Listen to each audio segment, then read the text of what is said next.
আলহামদুলিল্লাহ আমার বাড়ি নির্মাণের কাজ শুরু করেছি আমি। আপনারা সকলে জানেন গত বছরে আমি বাড়ি নির্মাণের কাজ শুরু করাই বিভিন্ন ধরনের প্রবলেম ফেস করার কারণে এটা স্থগিত ছিল। আপনারা সকলে আপডেট জানতে চাচ্ছিলেন যে বাড়ি নির্মাণের কাজ কত দূর এগিয়েছে। তাই আজকে এই ভিডিওটি আমি আপনাদের সাথে শেয়ার করছি। আজকের এই ভিডিওতে আমরা দেখব বেস ঢালাইয়ের পুরো প্রক্রিয়া, যা আপনার বাড়ি নির্মাণে সাহায্য করবে। এই ভিডিওটি দেখলে আপনি জানতে পারবেন কিভাবে মজবুত এবং টেকসই বেস ঢালাই করা যায়।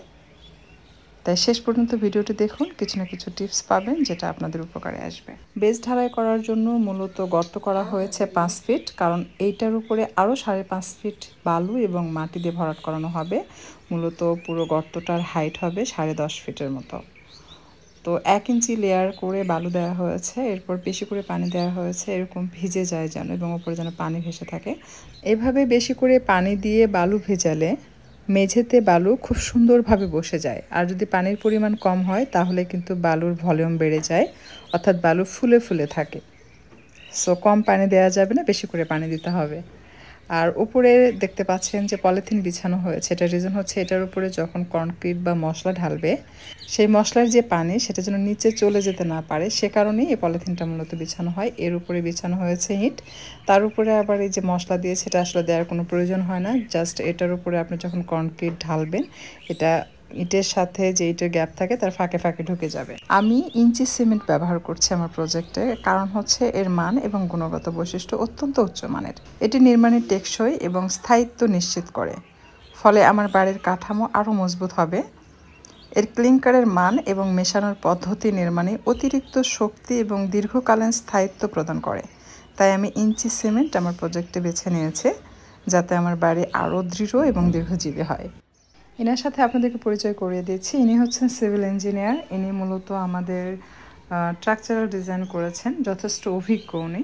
তো উনি যখন বেস ঢালাই হবে তার আগে চলে এসছেন এগুলো মাপজোক করে দেখার জন্য সব কিছু ঠিক আছে কিনা। বেশ কয়েকটা ভুল ত্রুটি পেয়েছেন উনি, সেগুলো পরে ঠিকঠাক করে তারপর কিন্তু বেস ঢালাই করা হয়। তো যখনই আপনারা বেস ঢালাই করবেন, আপনাদের যে সিভিল ইঞ্জিনিয়ার থাকবে এই সময় অবশ্যই ওনাকে ডেকে চেক করবেন, কনফার্ম হয়ে তারপর আপনারা বেস ঢালাই করবেন।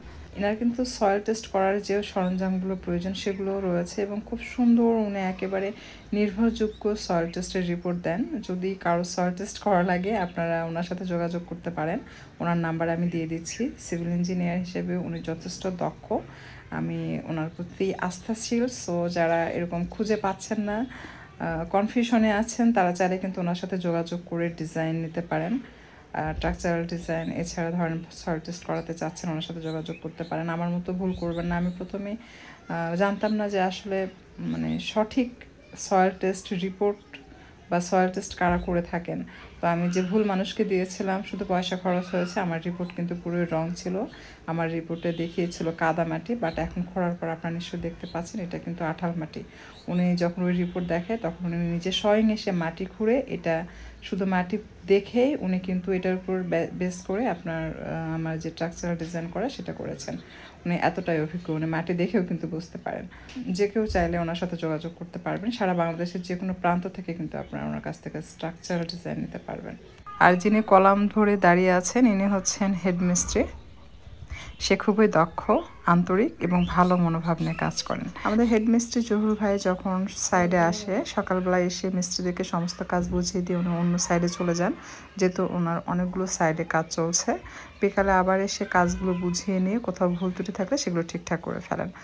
আরেকটা গুরুত্বপূর্ণ বিষয় শেয়ার করতে চাই, সেটা হচ্ছে যদি আপনারা ইঞ্চি সিমেন্ট বা যে কোনো সিমেন্ট কিনতে চান, কোনো ডিলারের কাছে না গিয়ে গুগলে সার্চ করে কিন্তু আপনি সেই কোম্পানির ফোন নাম্বার কালেক্ট করে কোম্পানির সাথে সরাসরি কথা বলে কিন্তু আপনারা কালেক্ট করতে পারবেন। এতে কিছুটা প্রাইস কম পড়ে। সেক্ষেত্রে আপনি রডের ক্ষেত্রেও সেম কাজ করতে পারেন, যেটা আমি করেছি। তাই সেটাই আমি আপনাদের সাথে শেয়ার করলাম। আশা করছি